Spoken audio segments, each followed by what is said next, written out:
Farklı yaşam kültürleri, vahşi doğası, insanlarıyla Afrika'dan, Afrika'nın renginden merhaba. Hemen her gezginin, her motosikletçinin hayali olan Mısır, Güney Afrika rotasını motorumla geçmek için çok uzun bir yolculuğa çıkıyorum. 16 ülkeyi yaklaşık 7 ay gibi bir sürede geçmeyi planladığım bu geziyi her hafta TRT Türk ekranlarında sizlerle paylaşacağım. Kızımla konuşmaya başladığım ilk günden beri ona hep hayallerinin peşinden koşmasını öğütledim. İşte Mısır'dan Güney Afrika'ya motorumla geçmek de benim hayallerimden bir tanesiydi.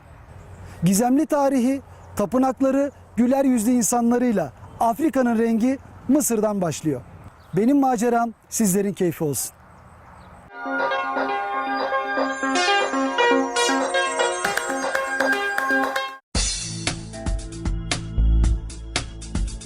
Mısır'a gitmek için Mersin Limanı'nda motorumu yüklediğim geminin sabah erken saatlerde hareket etmesiyle Güney Afrika'ya uzanan yolculuğum başlamış oldu.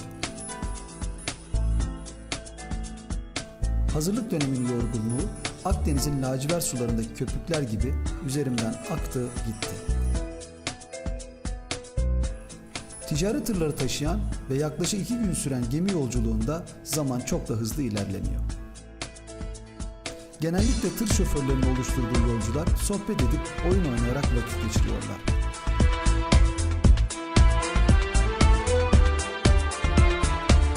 İkinci günün sabahının erken saatlerinde görünen Port Said Limanı, yeni maceramın Afrika'ya açılan kapısıydı. Port Said Limanı'nda işlemler hala çok eski yöntemlerle yapılıyor.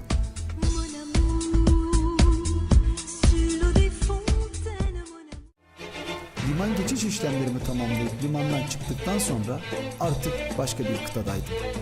Afrika'daydım.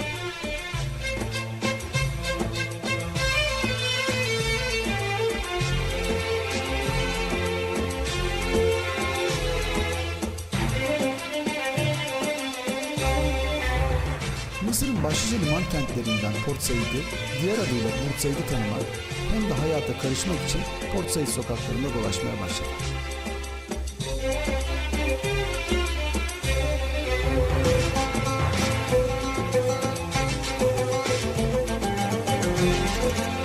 This is luxury, you know? How much? 100. No, it's expensive. Is it cheaper? Cheaper, you know? It's for home. This Turkish, from Turkish. Yeah, I know, but this is a luxury, you know? We need to only use the car. This is From your country, yes, I know. made in Turkish. Yes, I know, but this is a luxury, you know? Okay. What's your name? Ahmed. Ahmed. Is it Mustafa? Welcome. Yeah, it's nice. It's good. It's good. It's how much? 75. Oh, 6 pieces? 6 pieces. Okay. Did you come to Turkey into Ahmed? So many times? Many times Is, I have businesses, many factories from Turkish. And I am agent some items. Turkey trademark? Yes, trademark. Okay, so this shop is yours? Yes. İnsanların yoğun ilgisinin eksik olmadığı ilk günün en güzel sürprizi, alışveriş yaparken tanıştığım Ahmet'in beni iftar yemeğine davet etmesiydi. Port Said sokaklarında dolaşırken dikkatimi ilk çeken binaların eskiliği, sokakların bakımsızlığı ve çok yoğun trafik oldu. Sanki zaman tünelindeydim. Gün yavaşça akşama dönerken iftara davetli olduğum Ahmetlerin evine vardım. Port Said'deki 3. akşamımızda Ahmet Seyit'in evine iftar yemeğine misafir olduk. Dün karşılaştığımızda bize gerçekten çok iyilik yaptı. Alışverişlerimizde Türklere özel indirimler yaptı. Dün akşam bizden özellikle bu akşam onlara katılmamızı istedi. Annesi özel bir gruba iftar yemeği veriyormuş. Biz de bu akşam arkadaşlarımla birlikte onlara iftar yemeğine konuk olduk. Çok da yabancısı olmadığım geleneksel yemeklerin lezzeti tatlı sohbetlerle karıştığında bana tadına doyum olmaz bir akşam yaşamak kaldı.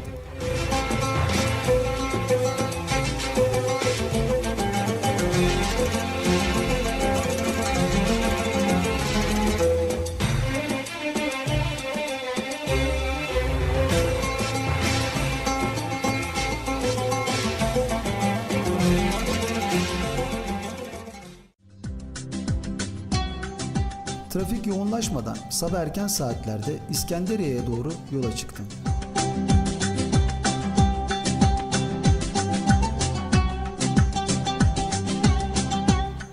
İrili ufaklı kasabalardan geçip dünyanın en büyük çölü Sahra Çölü'nde ilerlemeye başladım. Hava çok sıcak.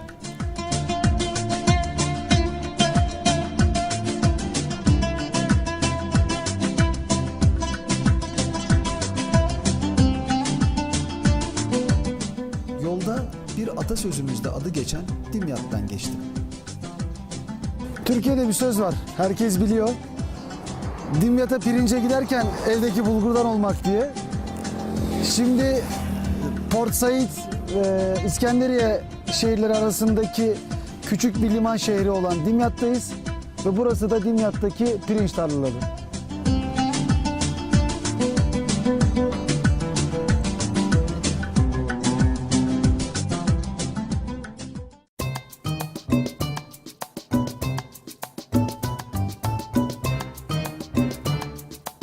Keyifli bir yolculuktan sonra adını kurucusu olan Büyük İskender'den alan Mısır'daki ikinci durağım İskenderiye'ye vardım. Trafik yine çok yoğun.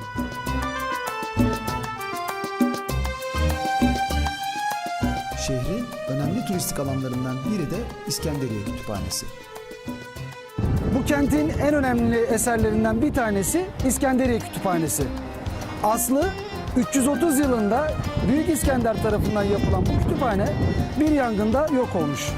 Mısır hükümeti 2002 yılında bu yeni kütüphaneyi hizmete sokmuş. Kütüphane içerisinde milyonlarca kitap var. Gerçekten ilgimi çeken bir yer. Bunun için girip kütüphaneyi birazcık gezeceğim.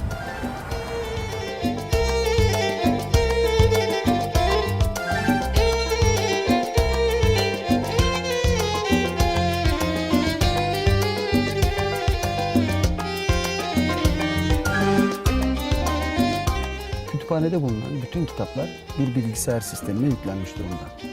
Buradan girişte size verilen biletin üzerinde yazan şifrenizle sisteme girip istediğiniz eseri çok kısa sürede bulup istediğiniz bilgiye çok kısa sürede ulaşabiliyorsunuz.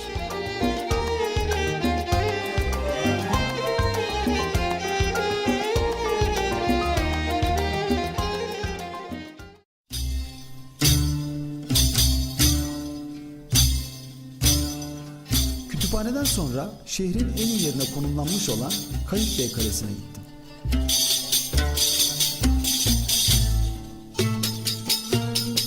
Kale, dünyaca ünlü Faros yani İskenderiye fenerinin yerine 1400'lü yıllarda yıkılan fenerin kalıntıları da kullanılarak Sultan Kayıkbey tarafından yaptırılmış. Tarihinde defalarca yıkıma uğrayan kalenin restorasyonlardan sonraki durumu oldukça iyi. İskenderiye'de Kayıkbey Kalesi'ne geldim. Kayıkbey Kalesi tarihi olarak çok önemli bir yer gibi görünmeyebilir. 500 yıllık bir geçmişi var. Fakat buranın en önemli özelliği dünyaca ünlü İskenderiye fenerinin yerine yapılmış olması. Bu kaleyi Silviana ile beraber gezeceğiz. O bize kale hakkında çeşitli bilgiler verdi. Kalenin içinde, üzerinde ve dolaşırken yanımızda olacak. Nice to meet you. Nice to meet you. How are you, Silviana? I am fine. Please give me information for Kal'a. Kalenin kapısına yaklaştıkça dikkatimizi iki farklı taş çekiyor. Biraz önce Silviana'nın söylemiş olduğu. Çünkü kale kalkerden yapılmış. Fakat girişteki taşlar farklı. Bu görmüş olduğunuz kırmızı granitler İskenderiye fenerinden kalma granitler. İskenderiye feneri bu taşlardan yapılmıştı.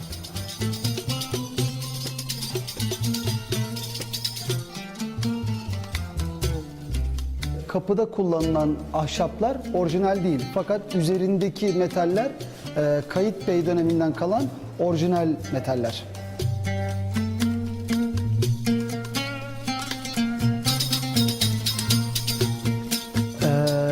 Bu caminin özelliği şu, Aleksandriya'nın, İskenderiye'nin en eski camisi.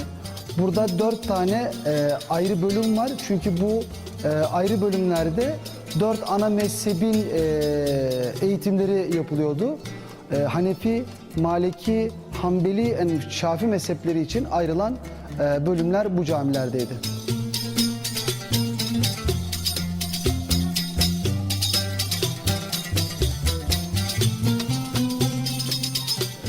Yağmur sularının toplanıp bir havuz oluşturduğu bir kuyu, yağan yağmuru biriktiriyor ve kalede yaşayanlar bu suları kullanarak hayatlarına devam ediyorlar.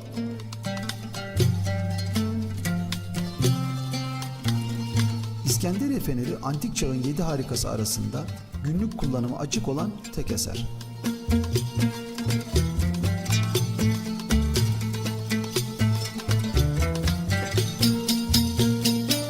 Buradan kalenin zirvesine çıkıyoruz. Normalde bu kapı ziyaretçilere kapalı ama bizim almış olduğumuz özel izinle ve özel anahtarımızla üst katı ziyaret etme hakkına sahip olduk.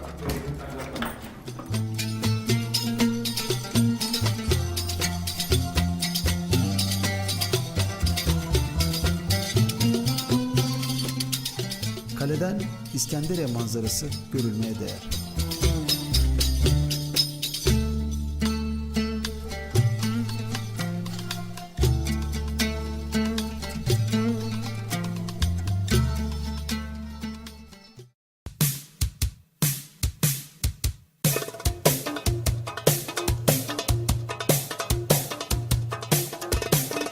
Kalede rehberliğini yapan ve bir Hristiyan olan Silviana'nın davetiyle Kıpti kaynaklara göre Afrika'nın ve Mısır'ın ilk kilisesi olan St. Mark Kilisesi'ne gittim. Kilise, İskenderiye'de yaşayan Hristiyanların önemli bir ibadethanesi.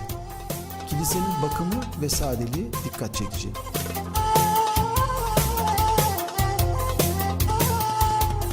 Kiliseden sonra Müslümanların oldukça sık kullandığı, adını 13. yüzyıl Endülüs Sufilerinin önde gelenlerinden Ahmet Ebu el-Abbas el-Mursi'den alan cami, El-Abbas el-Mursi'nin türbesi üzerine inşa edilmiş. Cami 1775'te 4 kubbe ve yüksek minare eklenmesiyle Aleksandriya'nın yani İskenderiye'nin en geniş camisi haline gelmiş.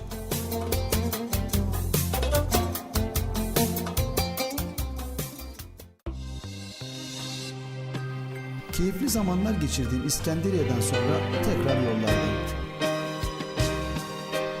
Kahire'ye vardığımda ilk işim Türkiye Cumhuriyeti Kahire Büyükelçiliğimizi ziyaret etmek oldu. Hoş geldiniz. Hoş bulduk efendim. Nasılsınız? Çok teşekkürler. İlginç bir inisiyatif. Sizleri kutluyorum. Çok zamanlı. Çünkü Türk halkının Mısır'ı daha iyi tanımaya ihtiyacı var. Bu ülkenin rengini, bu ülkenin Afrika'daki rengini, Afrika'dan farkını ama öbür taraftan Afrika'nın ana giriş kapısı olma özelliğini vurgulamak bakımından bence çok isabetli bir seçim yapmışsınız. Sizin Mısır halkı ile ilgili bir görüşünüz var mı? Nasıl bir halkla beraber yaşıyorsunuz burada? Mısır'ın gerçekten tarihteki en eski medeniyetlerin mirasçısı olması hasebiyle insanların tabiatında da velev ki cahil de olsalar, velev ki iyi eğitim almamış da olsalar, velev ki çok fakir de olsalar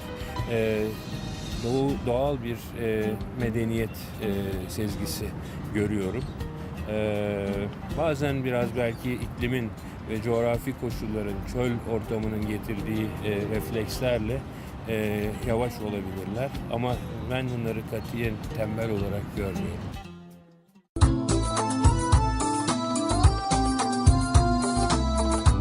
Hava karardığında sürekli bir telaş ve karmaşanın hakim olduğu Kahire sokaklarında dolaştım. Kahire akşamları serin ve ışıl ışıl. Kahveler insanlarla dolu. Kahire çok kalabalık bir şehir.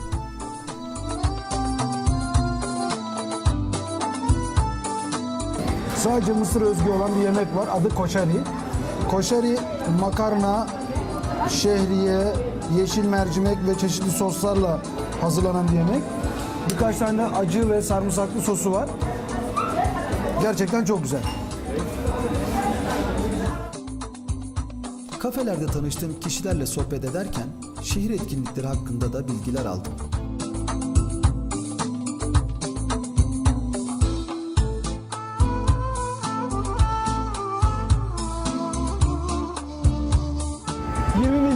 fazla insanın yaşadığı Kahire'de motor kullanmak gerçekten çok zor. Kahire'deki ikinci günümde El Tahrir Meydanı'na çok yakın olan Mısır Müzesi'ne doğru yola çıktım.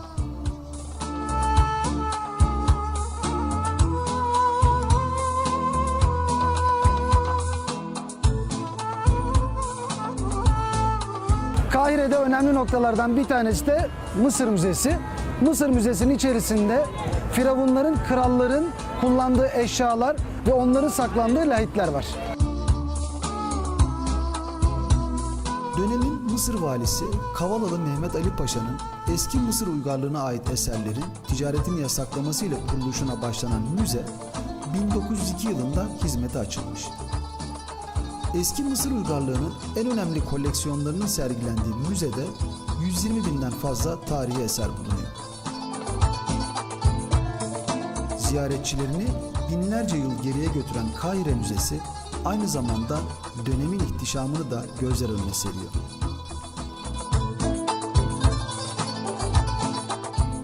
Müzede gördüğümüz bu mumyalar Luxor şehri yakınlarındaki bir vadiden çıkarılmışlar. Birkaç gün sonra Luxor'a gittiğimde Ünlü Krallar Vadisi'nde gezeceğim. Aslında çok önemli bir kral olmamasına rağmen Mısır Müzesi'nde Kral Tutankamon'a çok önem veriliyor. Bunun sebebi Mısır yaşam tarzını ortaya koyan mezarının neredeyse hiç dokunulmadan bulunmuş olması. Koleksiyondaki en önemli parça görüntülenmesi neredeyse imkansız olan Tutankamon'un altın maskesi.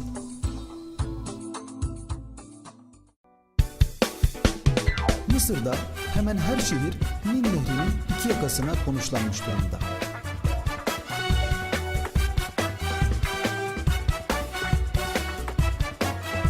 Burundi'deki Doğu Afrika Göller bölgesinde doğan Nil Nehri, 6650 kilometrelik uzunluğu ile dünyanın en uzun nehridir. Nil Vadisi'nin dar ve uzunlamasına yapısı, nehrin etrafına kurulan yerleşim birimlerinin fazlaca genişlemesine olanak vermemiş, büyük şehirlerden oluşan bir uygarlık yerine ufak çaplı kasaba ve köylerden oluşan medeniyetler şekillendirmiştir. Mısır için Nil hayat demektir. Nil sayesinde yağmura bağlı kalmadan tarım yapılıyor, hayvanlar besleniyor, insanlar su içebiliyor, tüm yaşam ihtiyaçlarını karşılayabiliyorlar. Kahire yakınlarında Nil deltası ile son bulan Nil Nehri, tarih boyunca ve günümüzde taşımacılıkta da yoğun olarak kullanılmakta. Şehirde en keyifli etkinliklerden biri de Felluka ile Nil'de dolaşmak. Nil Nehri'nden Kahire bir başka güzel görünüyor.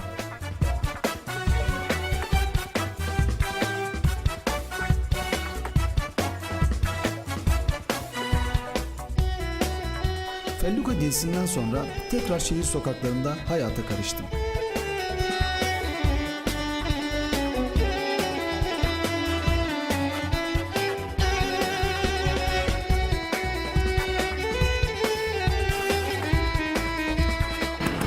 Kahire'yi gezmenin en güzel yanı her tarafta kahvelerin olması. Yoruldukça sık sık durup mola verebiliyoruz. Kahire'de bir kahvede oturdum. Burada Ürdünlü, asıl kökenleri Filistin'den olan ama Ürdünlü olan arkadaşlarla tanıştım. Hatta Abdurrahim'in 7 tane çocuğu var. 5 tanesi erkek, 2 tanesi kız. Diğerinin 5, ötekinin 1. O benimle aynı bir tane çocuğumuz var. خمسة زي قلنا بنت من اسمه إتاج زي بنت زي زينب. Adını Hüseyin Camii'nden alan Hüseyin Meydanı, yerel halkın dinlenme alanı gibi. Yerlere kilimlerini atan halk, serin Kahire akşamlarının tadını çıkarıyor.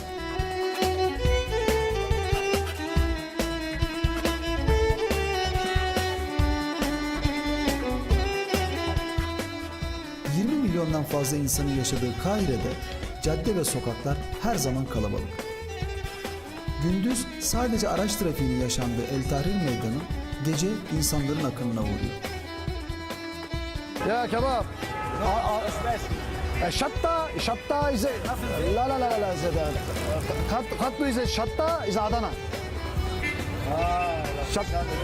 في شطة سعدنا لا نو لو شطة أورفا كباب أورفا انت عايز شطه؟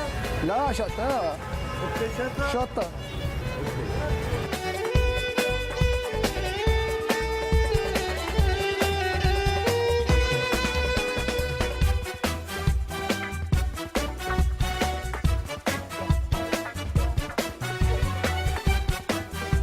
Felluka gezisi Nil üzerinde gece gündüz devam ediyor. Gençler dans edip gönüllerince eğleniyorlar.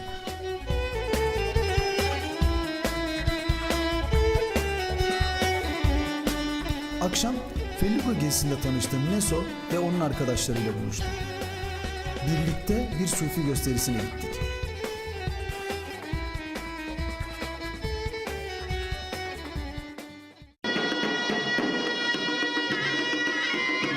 Gösteri bildiğimiz Sema gösterisinden oldukça farklı.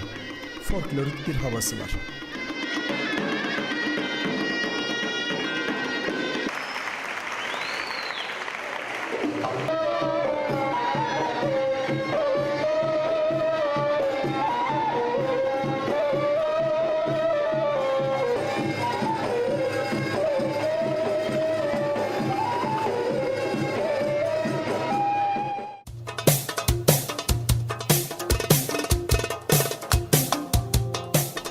Mısır'ın yerel ekmeği olan beledi, sokak aralarında küçük fırınlarda üretiliyor.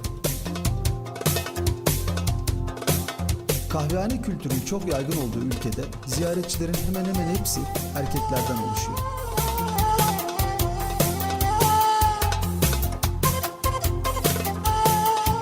Sokaklar seyyar satıcılarla dolu. Mısır'da semt içi ulaşımda tuk-tuklar çok sık kullanılıyor. Bu sokaklarda trafiğin içinde deveyle dolaşmak garipsenecek bir durum değil. Kahire Tower'dan günü akşama teslim edip yarınki yolculuğuma hazırlanmak için otelime yolladım.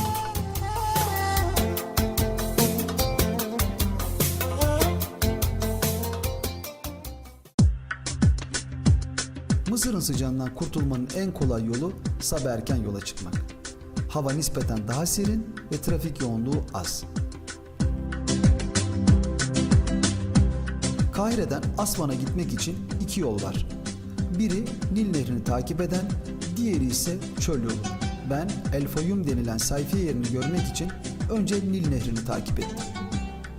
Büyük bir metropol olan Kahire'nin dışına çıkar çıkmaz kırsal kesim yaşam tarzı hemen kendini göstermeye başlıyor.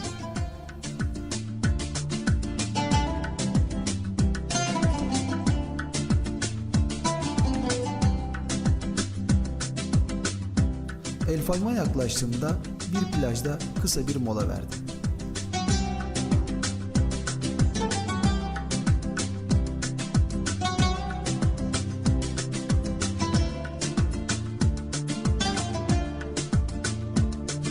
Mısır'da çölün ortasında bir göl var, Harun Gölü, El Fayyum'da. Mısırlı insanlar hafta sonlarını burada göle girerek değerlendiriyorlar. Gölün kıyısındaki çay bahçesinin önünde Kral Harun'un tahtını dekor olarak yapmışlar.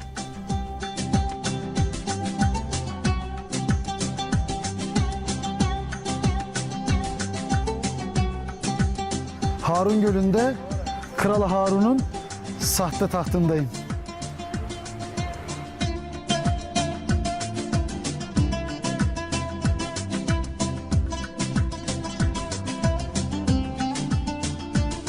El Fayum'dan sonra yoluma çöl yolundan devam ettim.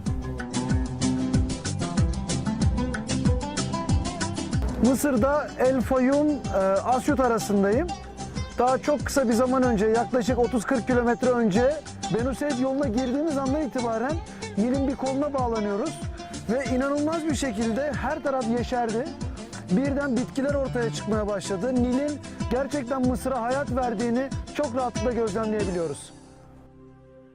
Dümdüz, sıcak ve hiçbir şeyin olmadığı çöl yolu o kadar sıkıcı ki eğlenmek için bir şeyler yapmak lazım. Akaramsar bağlarla kız söyler gelin ağlar. Akaramsar bağlarla kız söyler gelin ağlar.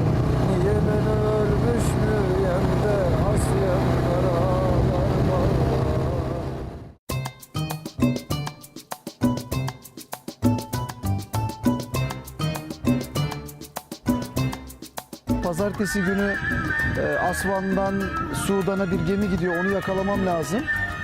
Bir yerde durdum, çay molası verdim. Mola verilen her yerde, kafelerde, restoranlarda, televizyonlarda sürekli Kur'an okunuyor.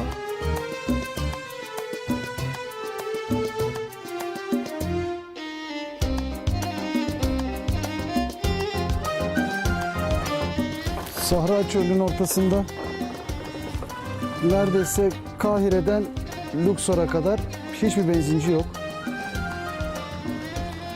Benzincilerde de benzin yok, Mısır'da benzin yok. Her şey kara borsa. Normal aldığımız fiyatın 4-5 katını alıyoruz. Benzin ucuz gerçi ama gene de normal fiyatın 5 katını ödemek çok da iyi hissettirmiyor insana.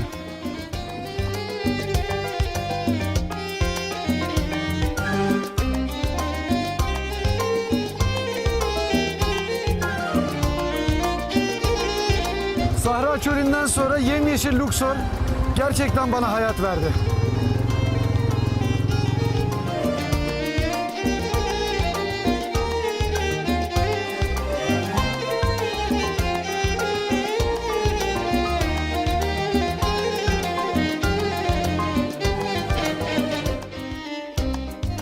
Luxor'da gezilebilecek 3 farklı tarihi alan var.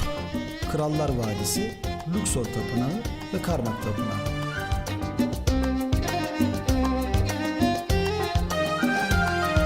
Luxor'da Krallar Vadisi'ndeyim. Krallar Vadisi'nde mezarlar var. Kraliçeler Vadisi'nde de mezarlar var. Kahire'de müzede görmüş olduğumuz lahitler ve mumyaları içeride görmüş olduğumuz bu mezarların içerisinden çıkartıyorlar. Mısır'da bulunan Krallar Vadisi, dünyanın bilinen en eski arkeolojik alanı. 1922'de keşfedilen buradaki mezarlarda firavunlar bulunuyordu.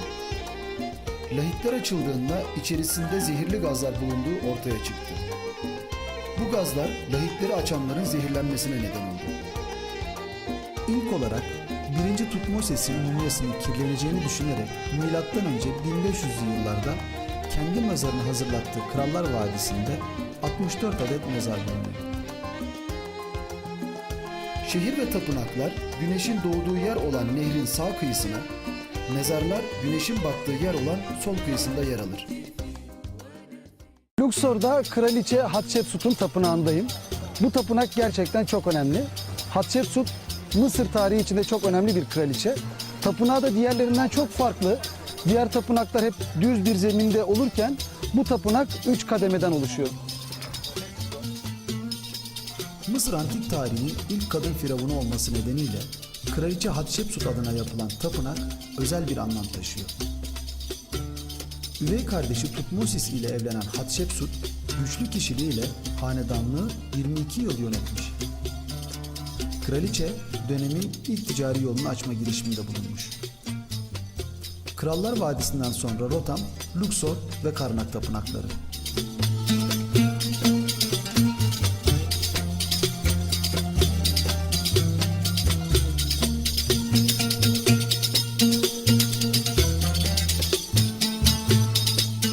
Luxor kentine çok yakın olan Karnak Tapınağı, dünyada bugüne kadar inşa edilmiş en büyük ve en dikkate değer dini kompleks olma özelliğini taşıyor.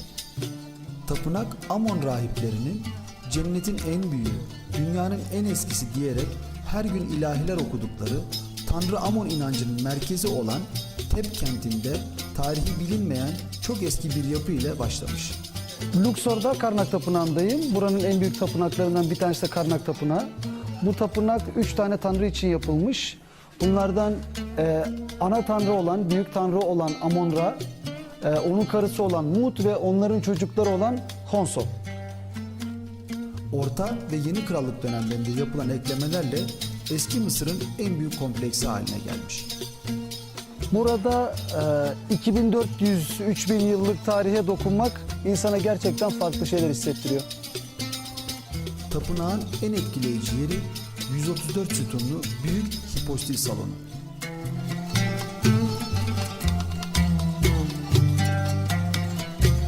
Karnak Tapınağı'nın yakınındaki Luxor Tapınağı, Yeni Krallık döneminin 9. firavunu 3. Amonhetep tarafından eski Mısır tanrıların en büyüğü Amon-Ra adına inşa ettirilmiş. Daha sonra Tutankamon, II. Ramses, Büyük İskender, Roma ve Müslüman Araplar tarafından çeşitli ekleme ve yapılarla günümüze kadar gelmiş. Tapınağın bulunduğu yere daha sonradan bir köy kurulmuş. Tapınak duvarları arasında hayat yeniden başlamış. Köyden günümüze kalan tek alan 13. yüzyılda yapılmış olan Şeyh Yusuf el-Haccac Camii. Ana girişte bulunması gereken granit obelisklerden birini Kavalalı Mehmet Ali Paşa Fransız halkına armağan etmiş. Obelisk şu anda Concord Meydanı'nda.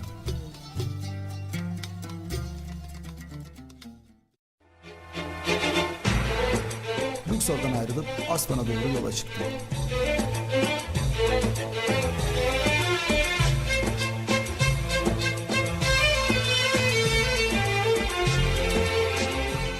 Mısır ve Sudan arasında ticari olmayan geçişler sadece Nasır Gölü üzerinden yapılıyor. Motorunu gemiye yükledikten sonra şehre dönüp ertesi gün geminin hareket etmesini beklemek zorundayım.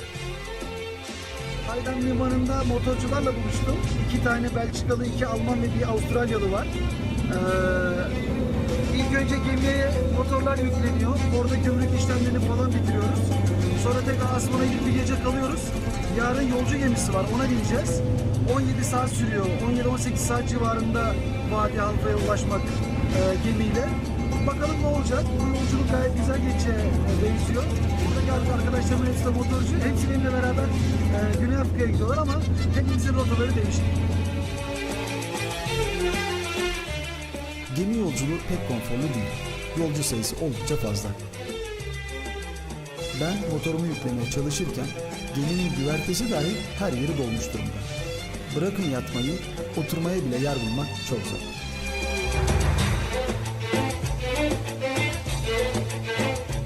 Gemiye yerleştik. Gemiye yerleşmemiz birazcık sorunlu oldu. Çünkü buradan numara, koltuk gibi şeyleri aramak çok mümkün değil. Geminin güvertesine yerleştik. İlk önce arkadaşlar da bunun birazcık acemisi. Buralarda küçük yerler örüyorlardı. Biz oturduk. Yavaş yavaş yerleştim. Sonra işte çarşaf buldum, battaniye buldum. Kendime bir gölge yaptım. Şimdilik 7-8 kişilik bir gölgelik yerimiz var. Geceyi göreceğiz bakalım neler olacak. Güneş batarken Asvan'dan hareket eden gemiyle 18 saat sürecek bir yolculuğunda başlamış oldu.